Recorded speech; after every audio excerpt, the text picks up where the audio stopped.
오늘은 삼위일체에 대해서 여러분과 함께 공부를 하는 시간입니다.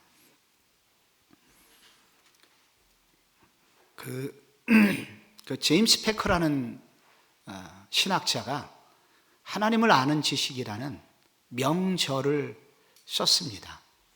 작년에 소천을 하셨는데 정말 전 세계에 이 시대가 낳은 최고의 복음주의 신학자 중에 한 분이 작년에 소천하셔서 많은 분들을 좀 안타깝게 만들었었는데, 그 제임스 패커라는 하나님을 아는 지식이라는 책을 쓴 패커는 말하기를, 이 세상에서 가장 위대한 지식은 하나님을 아는 지식이다.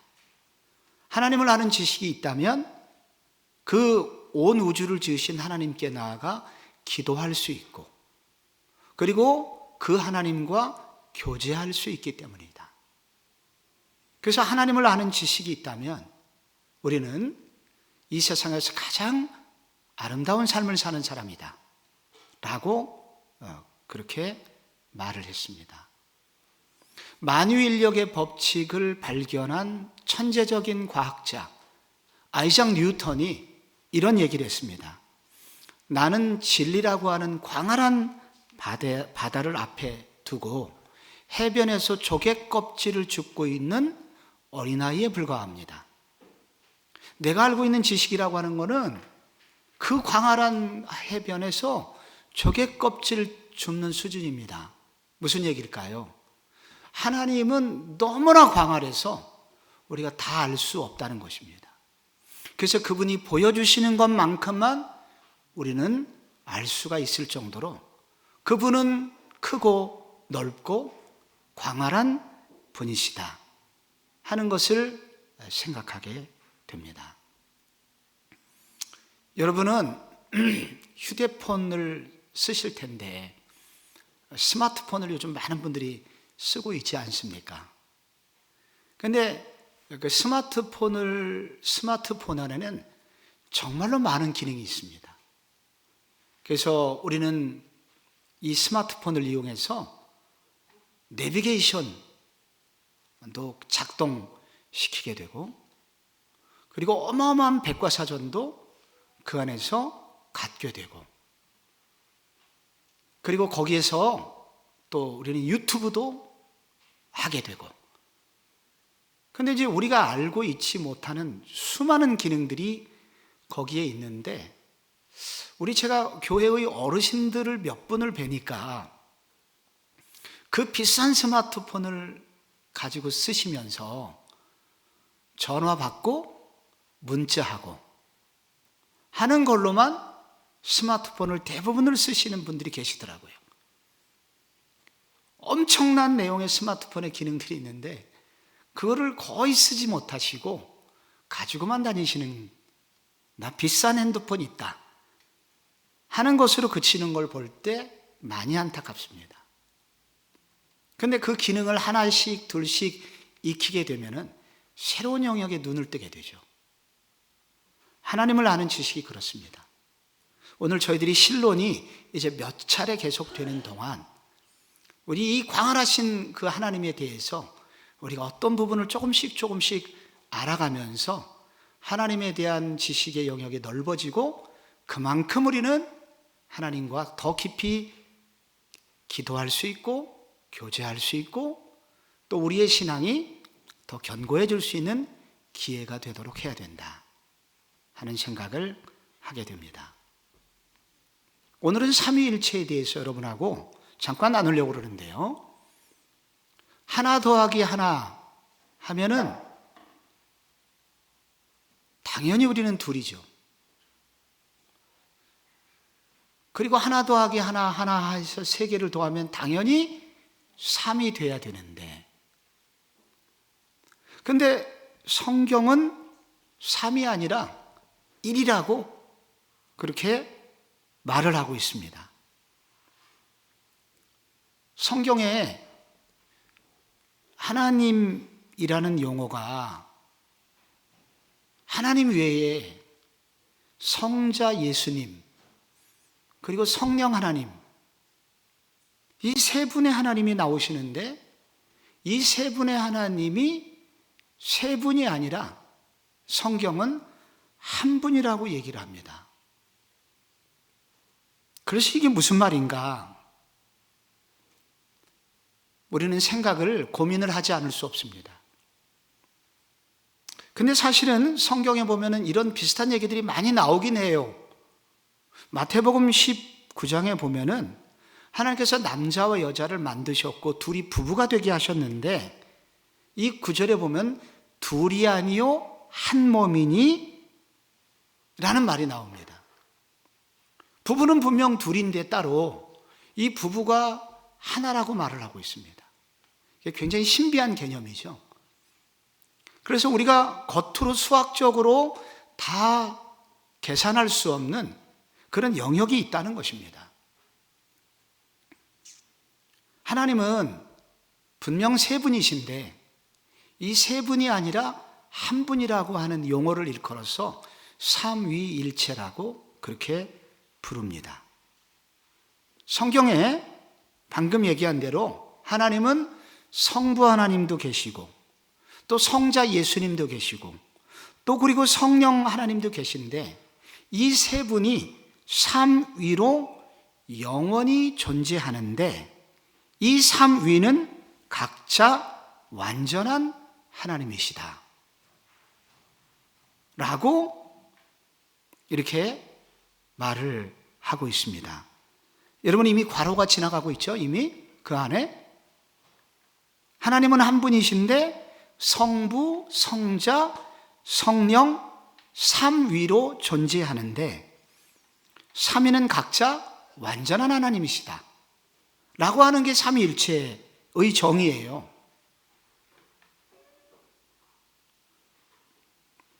여기 삼위라는 말이 나오는데 이제 여기서 이제 한 분 하나님을 설명할 때 위라는 단어를 씁니다.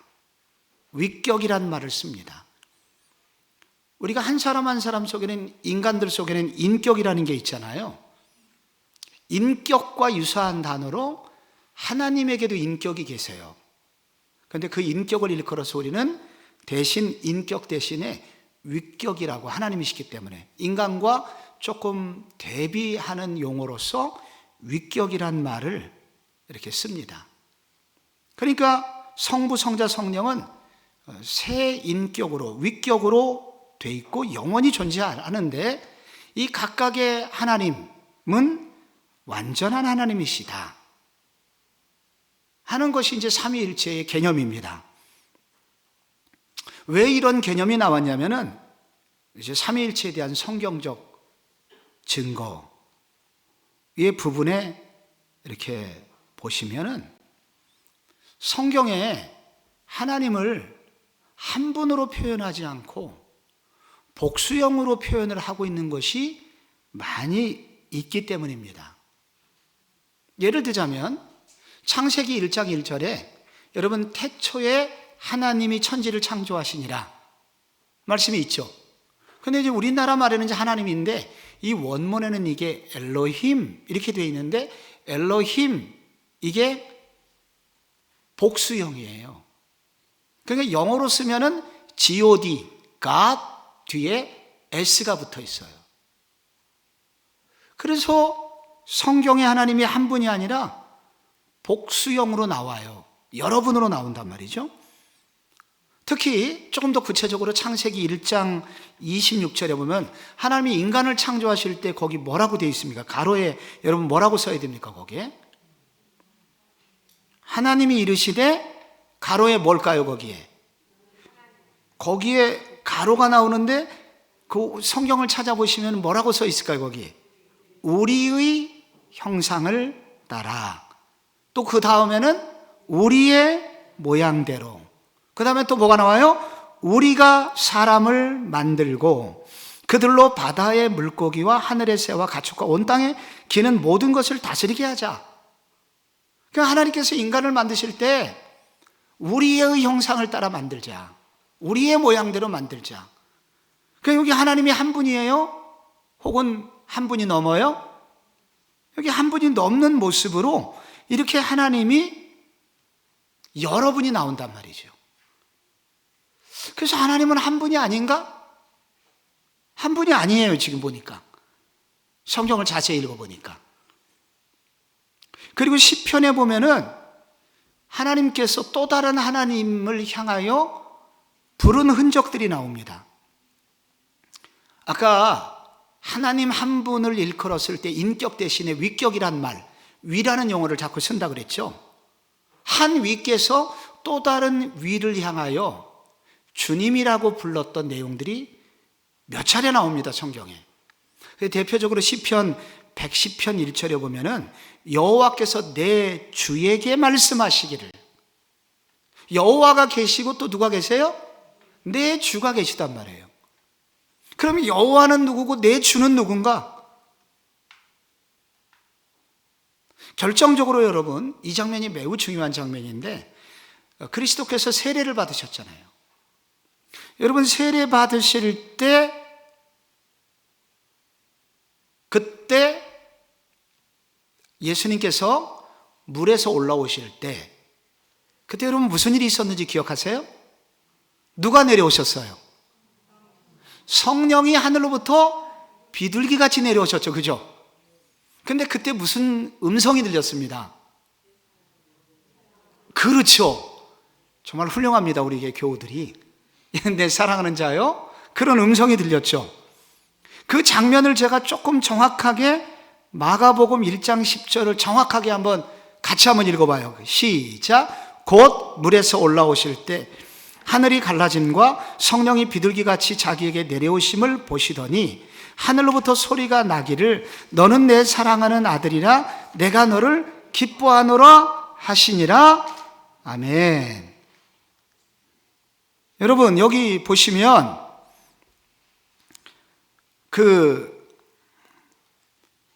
물에서 올라오실 때 성령이 비둘기같이 자기에게 내려오셨죠.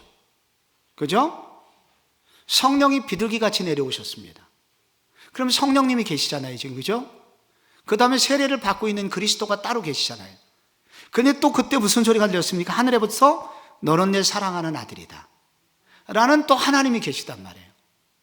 그 하늘에서 말씀하시는 소위 성부 하나님이 계셨고, 그리고 밑에서 세례를 받는 그리스도라는 성자 예수님이 계셨고, 또 그때 비둘기같이 임하시는 성령 하나님이 계셨다는 거예요.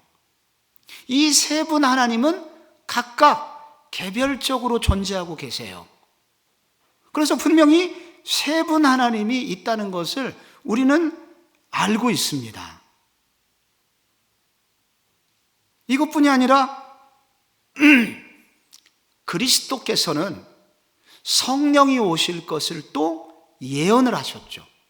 요한복음 15장 26절에 보면은 내 아버지로부터 너희에게 보낼 보혜사 곧 아버지께로부터 나오시는 진리의 성령이 오실 때에 그가 나를 증언하실 것이요 라고 그리스도는 또 성령님이 따로 오실 거라고 그렇게 증언을 하셨습니다. 그리고 그리스도께서 마지막 그 제자들을 다 불러 모으시고 마지막 사명을 주시는 장면, 우리는 마태복음 28장 이제 19절에서 20절 그러므로로 시작되는 유명한 구절 있죠. 거기 뭐라고 나와 있어요? 그러므로 너희는 가서 모든 민족을 제자로 삼아 아버지와 아들과 성령의 이름으로 세례를 베풀고. 그러니까 우리는 아버지, 아들, 성령 하나님 세 분이 계시다는 것을 알게 되고요. 그리고 그것은 사도 바울의 문구인 고린도후서 13장 13절에서도 뭐라고 나와 있습니까? 이 구절에도 주 예수 그리스도의 은혜와 하나님의 사랑과 성령의 교통하심이 너희 무리와 함께 있을지어다. 그래서 여기 지금 그리스도와 하나님과 성령님이 또 나오고 있습니다. 그러니까 하나님은 한 분이 아니시라는 거예요. 근데 그럼 세 분인가? 세 분도 아니라는 거예요. 이 세 분이 삼위로 각각 개별적으로 존재하시는데 이 세 분의 하나님이 완전한 일체를 이루어서 한 분처럼 존재하시고 사역하시고 일하고 계신다는 거예요. 이걸 삼위일체라고 합니다. 교회는 오래전부터 하나님이 세 분이시라는 것을 예배했고 고백을 해왔습니다. 그러나 이 소위 말하는 이런 삼위일체의 교리가 소위 구체화되고 명문화된 것은 325년 니케아 종교회의라는 곳에서 이게 확립이 됐고요. 정통교리로. 그리고 381년에 콘스탄티노플 회의에서 재확인됨으로써 이제 삼위일체 교리가 온 이제 교회의 정통교리로 자리매김을 하게 되었습니다. 이 삼위일체 핵심 교리를 이제 한번 여러분하고 한번 몇 군데만 좀 또박또박 좀 한번 생각해 볼게요. 방금 말씀하신 것을 정리하면, 그럼 하나님은 세 분이시냐? 하나님 세 분이세요? 한 분이세요? 한 분입니다. 하나님은 또 한 분이래요. 어디를 보면 그렇게 알 수 있느냐? 신명기 6장 4절. 이 부분 같이 한번 읽어볼게요. 같이 시작. 이스라엘아 들으라. 우리 하나님 여호와는 오직 유일한 여호와시니. 여기 뭐라고 되어 있어요? 유일한 여호와시니. 우리는 여러 하나님을 믿는 게 아니라 한 분 하나님을 믿고 있습니다. 유일신 하나님을 믿고 있어요. 우리는 유일신입니다. 그런데 이 유일신 하나님을 믿고 있는데 이 유일신 하나님이 삼위로 존재하신다는 거예요. 성부, 성자, 성령, 삼위로 존재하시는데 이 삼위 하나님이 각각 완전한 하나님이세요. 하나님 한 분 한 분 한 분이 어떤 분이 더 탁월하고 어떤 분이 못하고 능력이 부족하고 그런 게 아니라 각각 완전한 하나님이세요. 그래서 성부 하나님도 완전하시고 성자 예수님도 완전하시고 성령 하나님도 완전하신 하나님이시라는 거예요. 여러분, 도마가 예수님이 부활하신 예수님을 만나고 난 다음에 뭐라고 그랬냐면은 나의 주시요 나의 하나님이십니다. 그러니까 성자 예수 그리스도를 향하여 완전한 하나님으로 그는 인정을 하고 인식을 했고 그리스도가 완전한 하나님이라는 거예요. 그런데 동시에 성부, 성자, 성령님은 한 분 하나님이시고 각각 완전한 하나님이시지만은 이 세 분이 각각 다른 존재를 가지고 계시다는 거예요, 또. 그래서 이거를 도표로 표현하면 성부는 성자가 아니시고 또 성자는 성령이 아니시라는 거예요. 예수님은 성부 하나님, 아버지 하나님이 아니세요. 아니기 때문에 성자 예수님은 아버지 하나님께 기도를 드렸고요. 또 성령님은 아버지 하나님이 또 아니세요.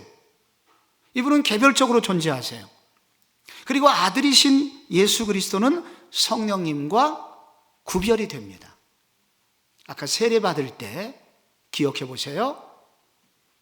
아버지 하나님이 계시고 세례받는 아들 예수님이 계시고 또 비둘기처럼 내려오시는 성령님이 각각 구별되이 존재하신다는 거예요. 그래서 이것을 한번 요약을 해볼게요. 여러분께서 가지신 페이지 2페이지 밑에 요약이라고 된 부분이 있거든요. 거기 한번 같이 읽어보겠습니다. 시작. 하나님은 한 분이시며 이 한 분이신 하나님 안에 세 위격이 계시고 이 세 위격은 동시에 동일한 하나님이시다. 삼위 하나님은 같은 본질, 에센스를 가지고 계시지만 구별된 위격으로 존재하신다.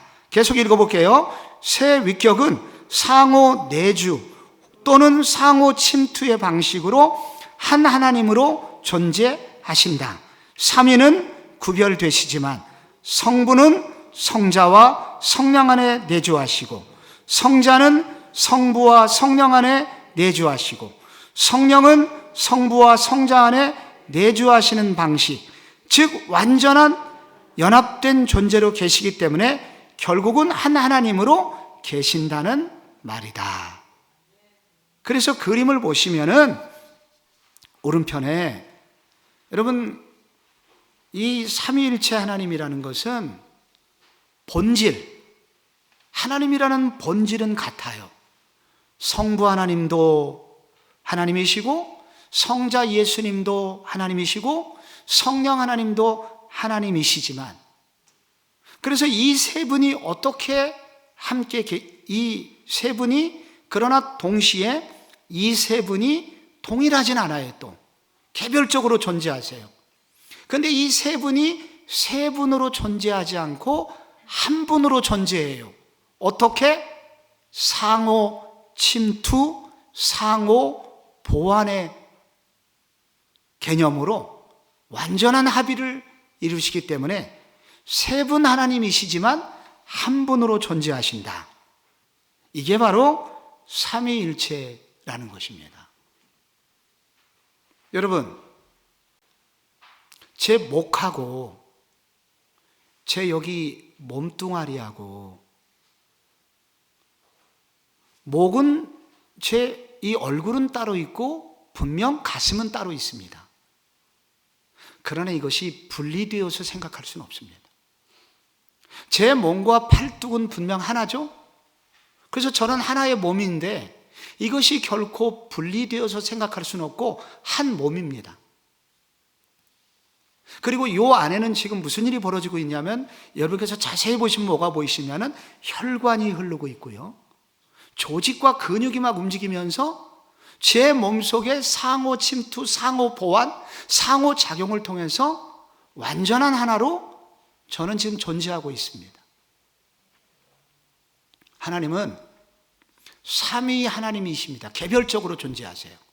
그런데 이 개별적으로 존재하시는 이분이 완전한 하나로 일체감을 이루면서 존재하시기 때문에 우리는 삼위 하나님이 개별적으로 계시면서 그러나 본질은 똑같은 하나님이시기 때문에 삼위일체로서 존재하신다라고 하나님을 이해하게 됩니다. 이해가 되시면 하시고 안 되시면 기도를 더 많이 하시기 바랍니다. 근데 이 삼위일체하고 유사교리들이 있어요. 삼위일체를 잘못 설명해서 오해를 하는 경우가 있어요. 여러분, 제가 이렇게 설명을 해볼게요. 많은 분들이 이렇게 설명을 하기 때문에. 아버지, 우리 집에 아버지가 계신데 우리 아버지는 집에서는 아빠, 딸들에게는 아빠가 되고요, 그리고 직장에 가면은 사장님이에요. 그런데 또 할머니 집에 가면 아들입니다. 같은 아버지인데 어떤 때는 아버지, 어떤 때는 사장님, 어떤 때는 아들. 이렇게 된다고 여러분 이 삼위일체를 설명하는 교리를 들으셨을 텐데 요거를 이단이라고 합니다. 여러분, 이거 뭐가 잘못됐을까요? 방금 설명한 것이 뭐가 잘못됐어요?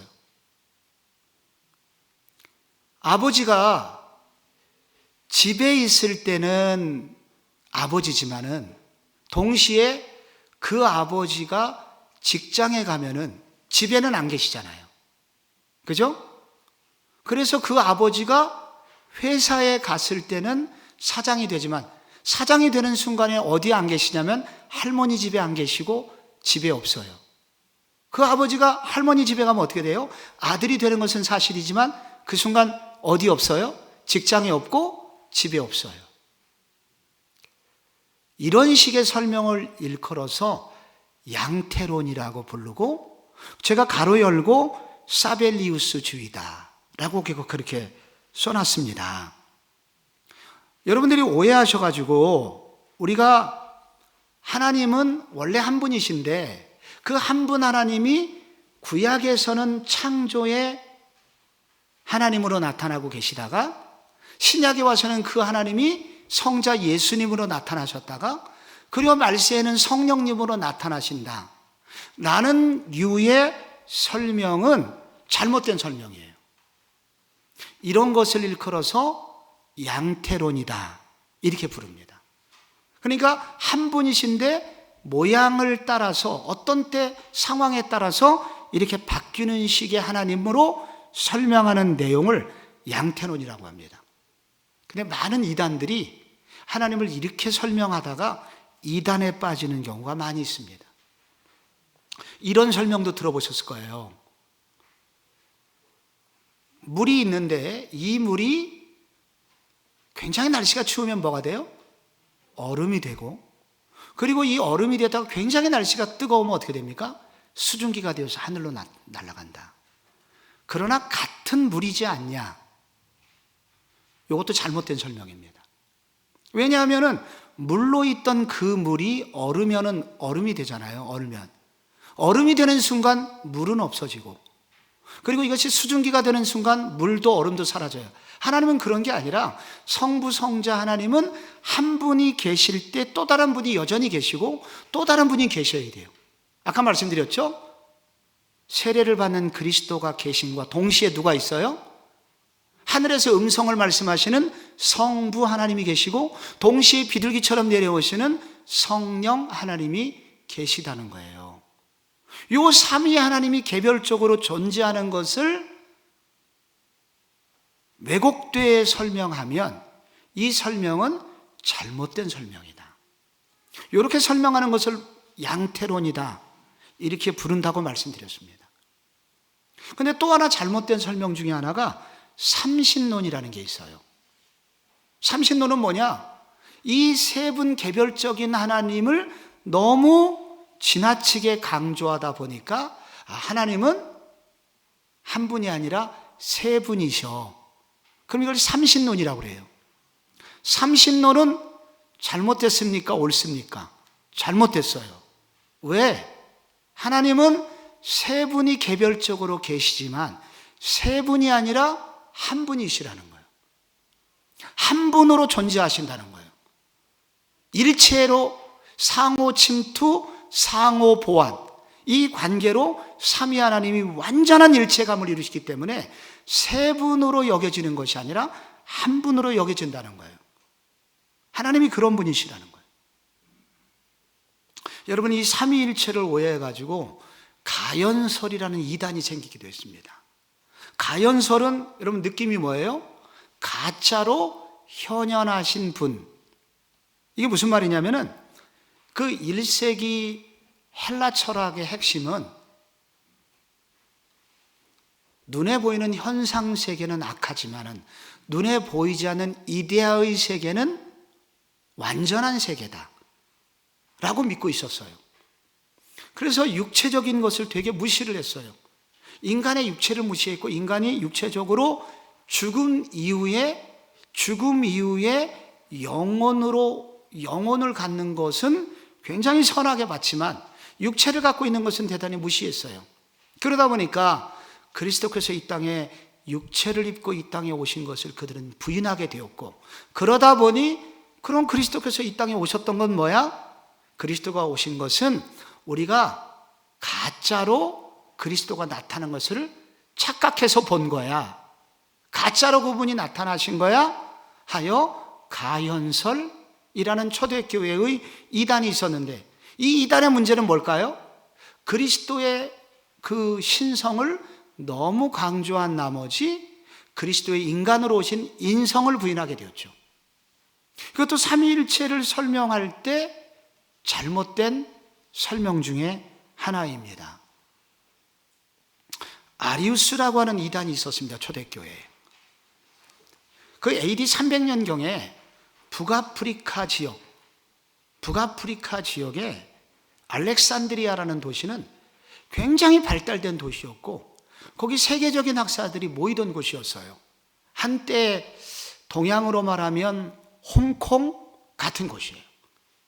굉장히 유명한 대학들과 학자들이 알렉산드리아에 많이 모여 있었는데 이 알렉산드리아의 교회 장로 중에 매우 탁월한 웅변가였던 아리우스라는 장로가 있었어요.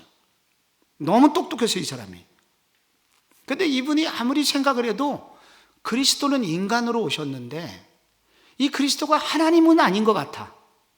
그래서 그는 그리스도의 신성을 부인했죠. 그래서 그가 주장한 이론은 뭐냐면은 성자 예수는 성부 하나님에 의해서 창조되었다. 그래서 성자 예수님은 하나님이 만드신 존재예요. 피조물이에요. 라고 주장을 했었습니다. 그때 AD 325년에 그 문제를 가지고 니케아 종교회의라는 게 열렸고, 그때 아리우스를 대적하여 아타나시우스라고 하는 사람이, 놀라운, 그분은 평상시에는 말을 더듬은 사람이었는데 놀랍게 성령에 붙들려 가지고 그가 그 종교회의 시간에 다른 많은 대표자 목사님들을 설득을 하게 됩니다. 그런데 그게 자신의 힘이 아니었고 성령님의 도우심이었다, 그는 고백을 합니다. 그래서 아리우스는 이단으로 정죄되었고, 그리스도의 이 삼위일체, 그리스도는 완전한 하나님이시면서 완전한 인간으로 이 땅에 오신 분이시다. 그래서 그리스도의 완전한 하나님에 대하여 그렇게 설명하고, 동시에 성부 성자와 같은 위격을 가지신 동일한 하나님이시다 라는 삼위일체론이 그때 확립이 되게 됩니다. 그래서 삼위일체 하나님이 그러면 내가 어떻게 존재하시나, 이거를 비유로 설명을 할 경우에 대부분 틀리게 돼요. 대부분. 그래서 삼위일체, 신비롭게 존재하시는 삼위일체 하나님을 설명할 수 있는 비유가 별로 없습니다. 거의 없다고 해도 과언이 아닙니다. 근데 그래도 비교적 삼위일체 비유에 삼위 하나님의 각각 개별적인 존재성과 그 다음에 삼위 하나님의 완전한 일체감을 훼손하지 않으면서 비교적 그래도 설명을 비슷하게 했던 예들은 몇 개가 있어요. 그 중에 대표적으로 저도 설교 시간에 자주 언급하는 영국의 유명한 기독교 변증가, 학자, 문학과 저술가였던 C.S. 루이스는 이 삼위일체라는 것은 마치 성경책과 같다고 할 수가 있다. 만약에 이 성경책에 신약과 구약과 또 다른 책 3권이 있다고 하자. 이것은 마치 구약의 모세오경과 구약의 역사서와 신약이 있습니다. 이 3권이 있죠? 그런데 각각의 그 성경책은 어떻게 돼요? 다르지만 이 성경책 전체는 무엇을 말하고 있나요? 하나님은 인간을 사랑하신다 라는 동일한 주제를 담고 있죠. 그래서 각각 개별적으로 삼위가 따로따로 존재하시면서도, 그러나 이 삼위는 완전한 일체감으로 하나의 목적과 하나의 방향과 그리고 하나의 사역으로 완전한 일체를 이루고 있다 라고 설명한 성경책의 비유, 그나마 설명이 좀 될 수 있다고 생각합니다. 제가 신학교 다닐 때 조직신학자 중에 이런 분야를 공부하는 학문을 조직신학이라고 하는데, 서철원 교수라는 분은 삼각뿔의 비유를 설명을 했습니다. 삼각뿔의 밑변을 제외한 나머지 삼각뿔 3면은 같은 내면의 본질을 갖고 있으면서도 각각 다른 면들을 보여준다. 이 또한 삼위일체 이론을 훼손하지 않으면서 설명하는 이론이라고 할 수가 있습니다. 태양의 비유를 한번 생각해 볼 수 있습니다. 태양이라는 본체가 있는데, 태양이라는 본체가 있고, 이 태양에서 뭐가 나옵니까? 뭐가 나오나요? 잘 모르시죠, 그죠? 너무 어려운 얘기를 하다 보니까. 거기서 빛이 나오잖아요, 빛이. 근데 빛만 나옵니까? 열이 나옵니다. 따뜻해요. 그래서 이 태양이라는 곳으로부터 태양의 본체가 있고 태양으로부터 열도 나오고 빛도 나오는, 각각 무엇인가 개별적으로 존재하지만 그러나 이것이 다른 형태로 존재하는 것이 아니라 하나의 완전한 하나로 존재한다 라는 것입니다. 그래서 여러분, 이 삼위일체로 존재하신다는 하나님의 존재 방식은 우리 인간의 머리로 쉽게 이해할 수 있는 것은 아닙니다. 그러나 분명히 성경은 삼위일체의 방식으로 하나님이 존재하신다라고 말씀하시기 때문에 우리는 우리 인간의 머리로 다 이해할 수 없다고 하더라도 삼위일체 하나님의 존재 방식을 받아들여야 됩니다. 그래서 삼위일체 하나님은 삼신론도 아니고 양태론도 아니고 가연설도 아니고, 삼위일체 하나님은 그야말로 삼위일체 하나님의 존재 방식으로 이 땅에 존재하신다는 거예요. 왜 그렇게 존재하실까? 조금 우리는 성경을 공부하면 왜 그렇게 존재하시는지 이해할 만한 내용들이 나옵니다. 이 삼위일체 하나님의 각각 삼위 하나님은 동시에 모든 일을 하시지만은, 그러나 각각 하나님은 매우 독특한 사역을 하십니다. 특히 우리의 구원을 위하여 삼위일체 하나님은 각각 삼위 하나님이 함께 하시지만 그러나 각각 독특한 사역을 하세요. 여러분, 성부 하나님이 주요하게 하신 일은 뭐냐면은, 성부 하나님은 우리의 구원을 위하여 주로 하신 일이 뭐냐면은, 에베소서 1장 4절에 보면은 어떤 일을 성부 하나님이 주로 하셨을까요? 성경 에베소서 1장 4절만 한번 읽어보겠습니다. 시작. 곧 창세전에 그리스도 안에서 우리를 택하사 우리로 사랑 안에서 그 앞에 거룩하고 흠이 없게 하시려고. 거기 그리스도 안에서 우리를 뭐 하사? 너무 어려우셔갖고 글씨가 잘 안 보이죠, 그죠, 지금? 자, 그리스도 안에서 우리를 어떻게 하셨어요? 택하사. 이게 뭐냐면은, 성부 하나님이 주로 우리의 구원을 위해서 하신 일은 우리를 미리 선택하시는 일이었습니다. 모든 우리의 어떻게 구원할까? 우리의 구원을 다 계획하시는 일, 이거를 주로 성부 하나님이 하셨다는 거예요. 그 다음에 성자 예수님이 그럼 와서 하신 일은 뭐냐? 성자 예수님이 주로 하신 일은 뭐냐면, 에베소서 1장 7절에 보면은 거기 뭐라고 나와 있어요? 에베소 1장 7절 다 같이 읽어봐요. 시작. 우리는 그리스도 안에서 그의 은혜의 풍성함을 따라 그의 피로 말미암아 속량 곧 죄사함을 받았느니. 성자 예수님이 우리의 구원을 위해서 주로 하신 일이 뭘까요? 속량. 우리의 죄값을 십자가에서 다 치러주신 일을 했다는 거예요. 그럼 성령 하나님은 그럼 뭘 하셨나요? 우리의 구원을 위하여? 에베소서 1장 13절 계속 읽어보면 시작. 그 안에서 너희도 진리의 말씀 곧 너희의 구원의 복음을 듣고 그 안에서 또한 믿어 약속의 성령으로 인치심을 받았으니. 인쳐주셨다는 거예요.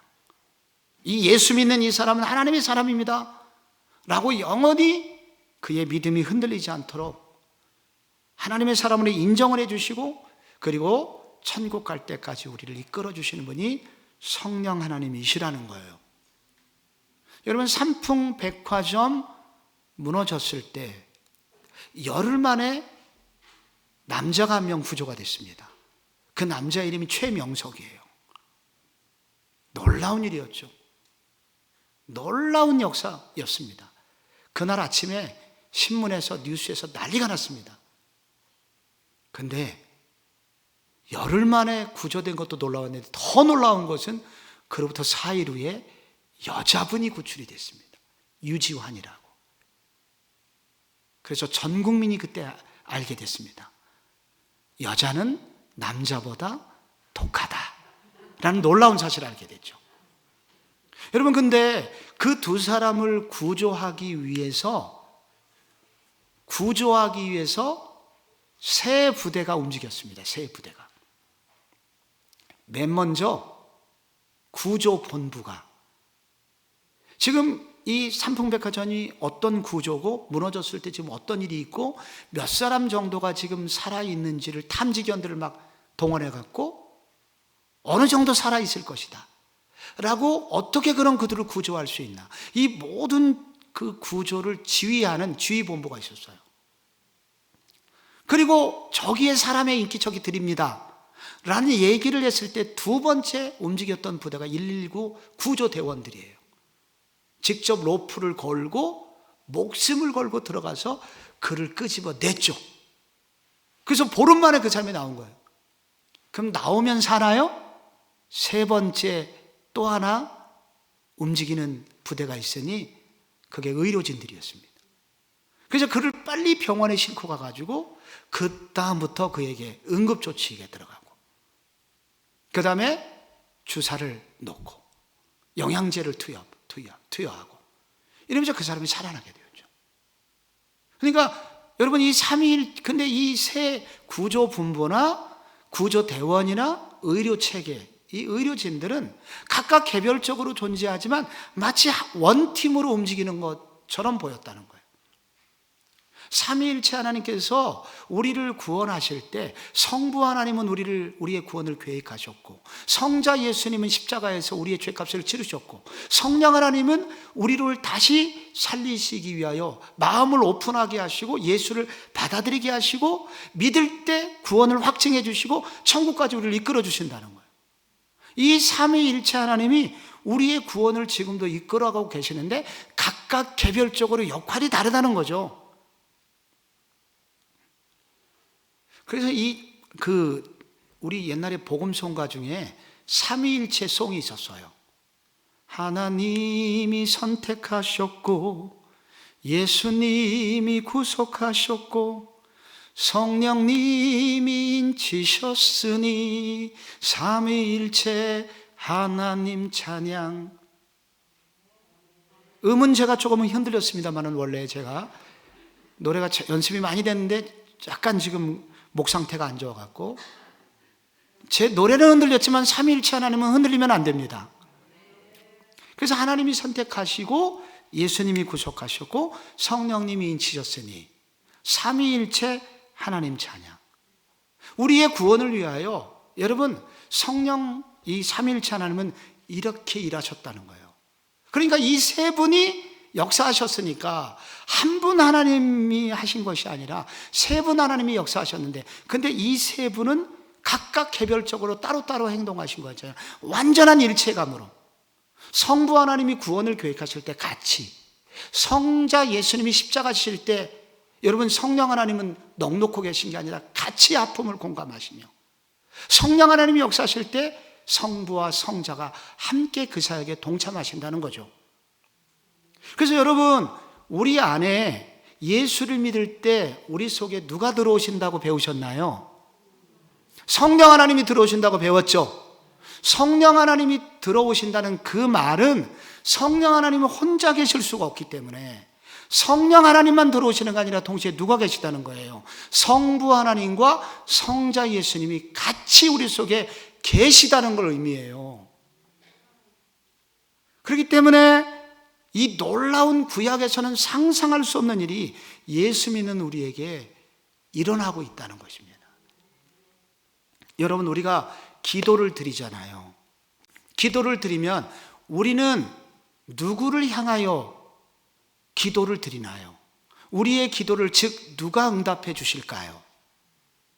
오늘 교리학교 교리를 배우고 있기 때문에 여러분 우리의 기도를 누가 들어주시고 응답해 주시는지 아십니까? 하나님이라고 말하면 되게 쉬우면서도 답을 비껴가는 거죠. 그러니까 잘난 척을 하면서도 틀린 답이에요.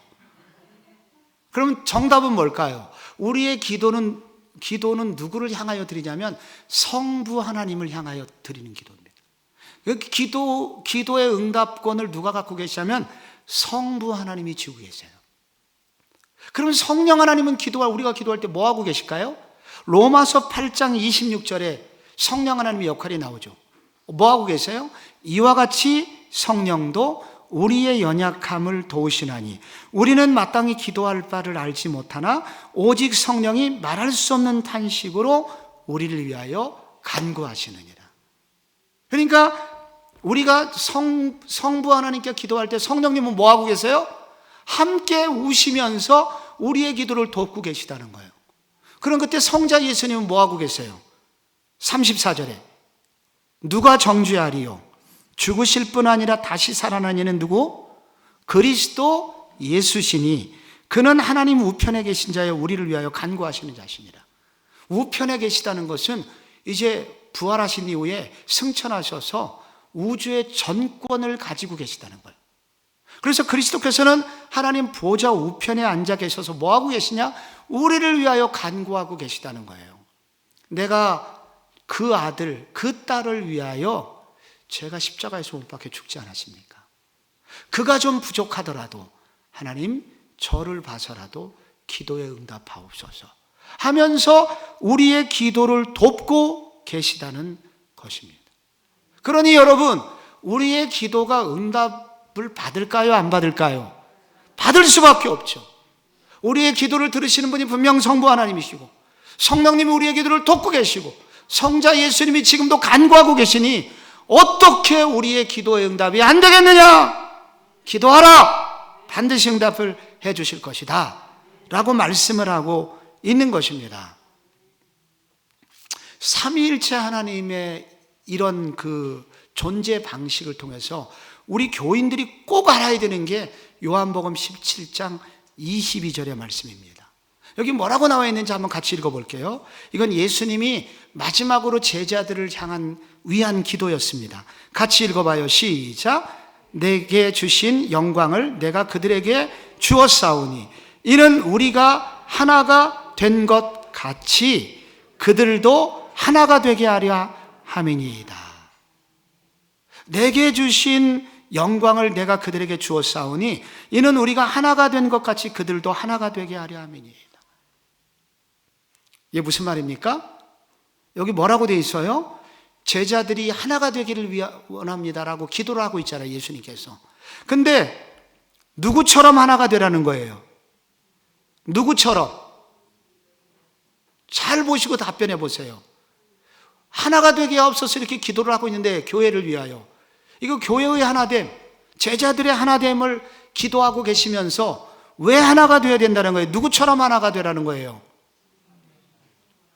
우리가 하나가 된 것 같이, 우리가 하나가 된 것 같이. 우리는 누구예요?